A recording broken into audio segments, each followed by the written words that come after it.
Well, we have entered the season of Lent.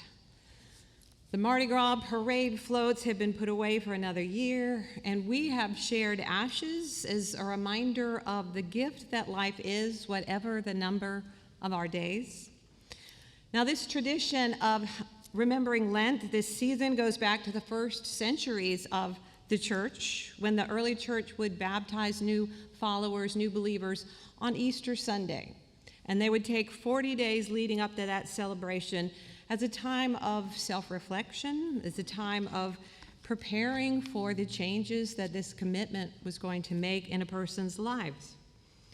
And then gradually, over time, Lent became a time of fasting from food, or for some particular food, or something, maybe anything that we feel like we need to let go of, something that is getting in the way of our relationship with God or our spiritual growth. Now, just to clear up one confusion that people often has is the season of Lent actually begins 46 days before Easter Sunday. And that is because every Sunday was considered a celebration of the resurrection, and so it was not an appropriate time to fast in the history of the church. And so we observe Lent in the 40 weekdays. We celebrate the resurrection of Christ every Sunday.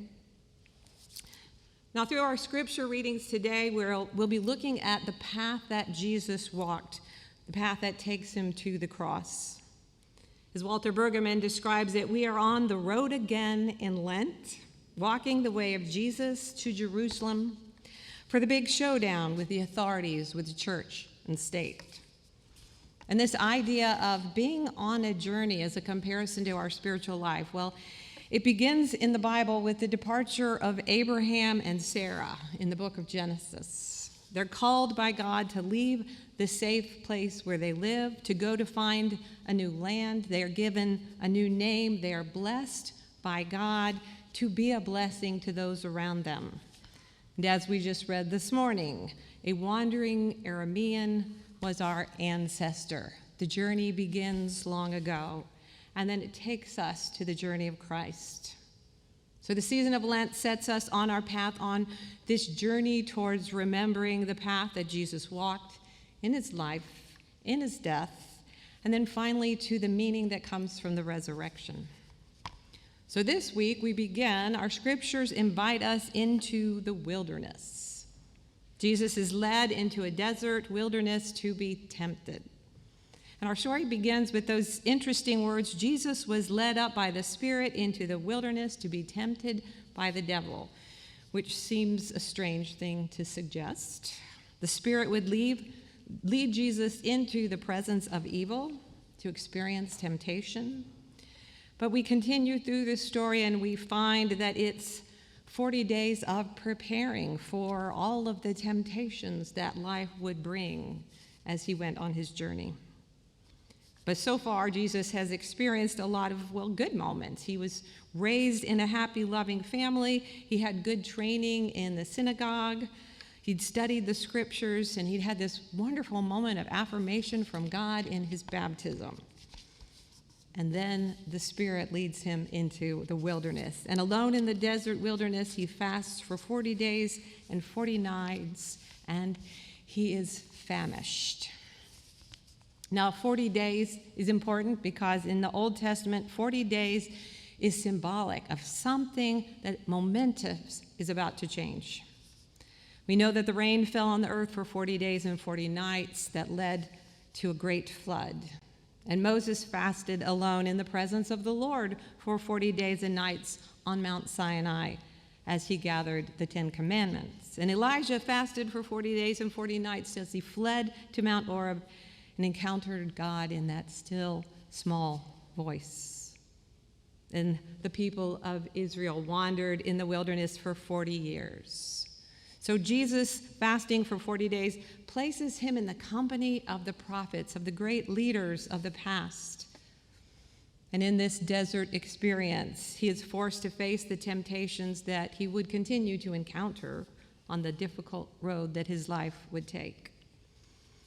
So to begin with, the tempter dares him with the words, "If you are the Son of God, command these stones to become loaves of bread." suggesting that, well, you wouldn't have to suffer like the rest of the regular common people. You could just make bread out of stones whenever you're hungry. Maybe we're tempted a little bit, wanting this kind of security, to know that we could fulfill our need for more bread whenever we wanted it, in spite of the fact that many around the globe might still be starving. In Rome's day, those who controlled the supply of bread, well, they ruled the world.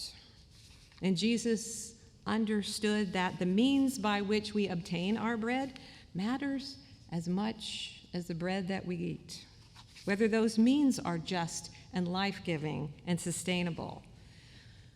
So Jesus was saying, no, man does not live by bread alone. It is important how we live together in the world. Next, the tempter tries another way of coming at him. If you're the Son of God, throw yourself down from the highest point. The angels can protect you from the pain that others would suffer. Jesus here is tempted to avoid the vulnerability of being human. He was tempted to abuse power to protect himself from pain and loss. But he needed to face his fears for his own life, fears for the desires that he might have before he could go farther on this path that would lead to an early death. One more time he is tempted. Look at the kingdoms of the world and their splendor. To you I will give all authority. If you will worship me, all of this will be yours. But what does that mean to worship? One, to worship the devil, to worship the tempter, to worship evil. Because worship is about what is the one thing that we reverence most, that we honor, that we value.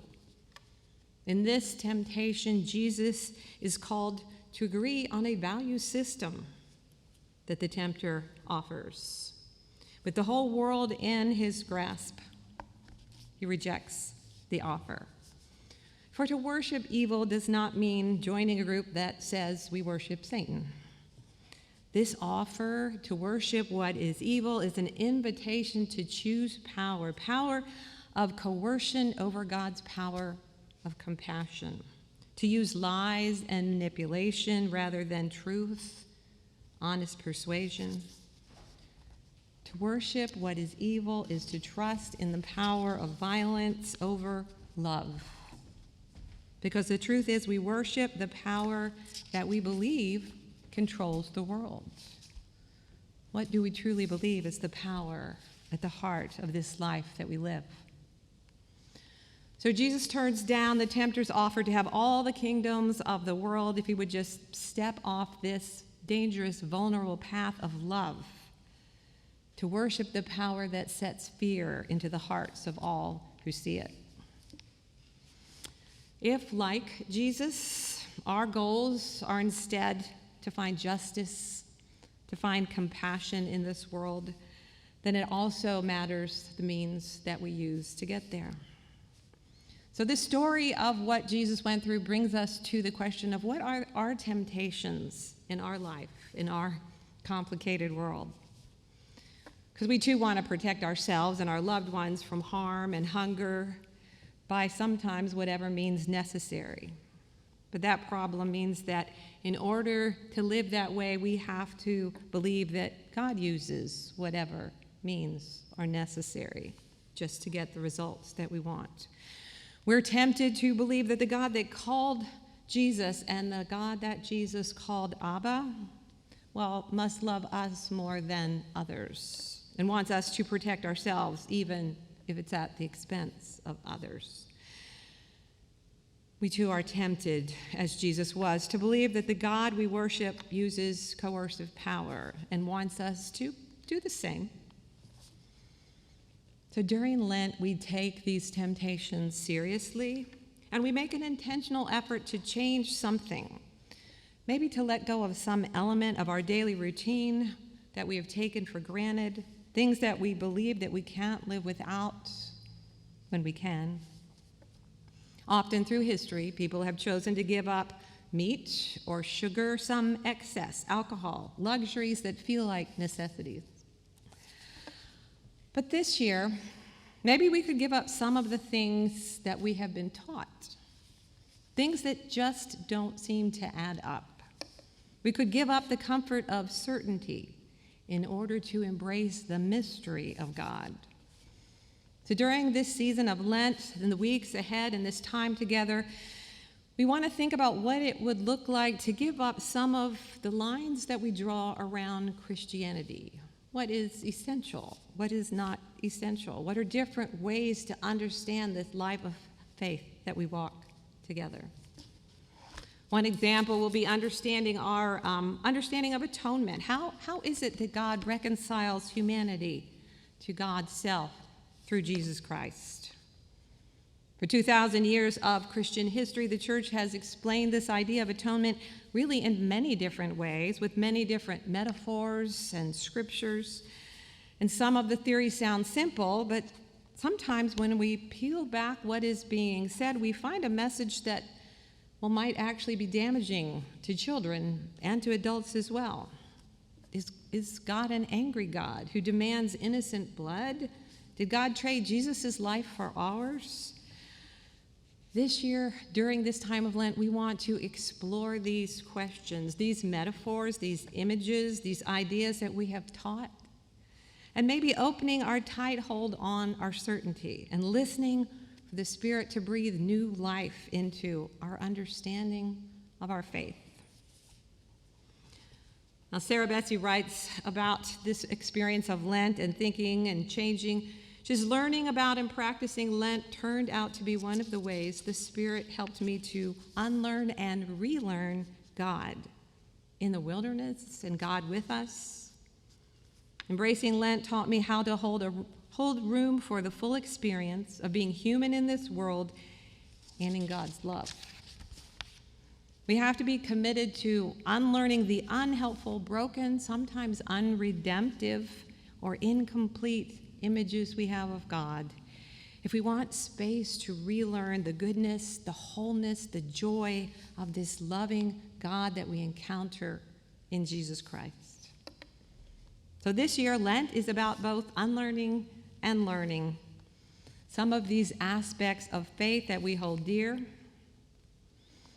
As Bergamon reminds us, if we ponder what is our destination on this journey of faith that we are taking, perhaps it is most of all to be a place of peace, to become a neighborhood of shared resources, of inclusive hospitality, of intentional acts of justice, being a place of fearless neighborliness, not propelled by greed or anxiety or self-preoccupation.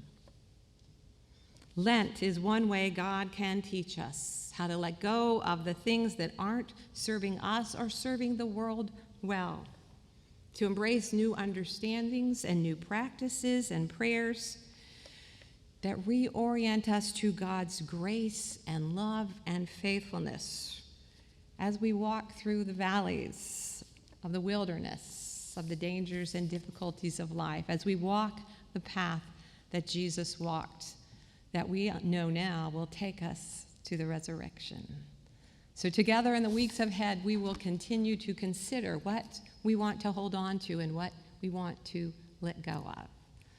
But now let's continue to sing together.